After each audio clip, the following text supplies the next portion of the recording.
মই গাড়ী চলাই গৈ আছিলোঁ বহুত দূৰলৈ।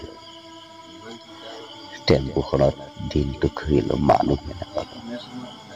লাইনটো বেয়া হ'ল। ঘৰৰ মানুহজনীও গালি পাৰে, আপুনি টেম্পুখন চলাই দুপইচা আনিব নোৱাৰে। লোকৰ মানুহে দেখোন বহুত টকা উপাৰ্জন কৰে। বহুত দুখ বেদনালৈ মই গাড়ীখন চলাবলৈ গুচি আহিছিলোঁ সেই ৰাতিপুৱাই। নাই, ক'তো একো খাব নোৱাৰিলোঁ। তেল ভৰাম নে মই খাম কিবা এটা কিনি হোটেলত বহি। ঘৰততো একো যোগাৰ নহ'লে, গেছটোও নাই। আহোঁতে মাইনাটোৱে কৈছিলে, দেউতা গেছটো ভৰাই আনিবাচোন, মই নিশ্চয় কিবা এটা বনাই মায়ে দিব, মই খাম। কি হ'ল? এটাও মানুহ নাপালোঁ। মোৰ ভাগ্যতনো এনেকুৱাই লিখা আছিল নে?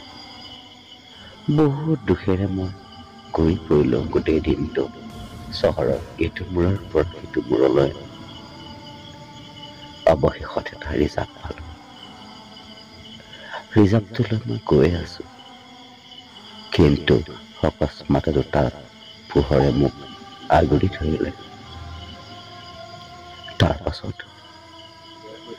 পাছত মোৰ ক'বলৈ ভাষা নোহোৱা হ'ল।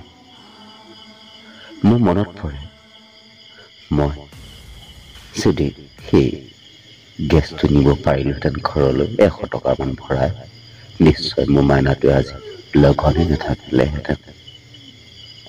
তাৰ বাহিৰে মোৰ উপায় নাই, কাৰণ শৰীৰটো ইতিমধ্যে বেলেগলৈ গুচি গৈছে।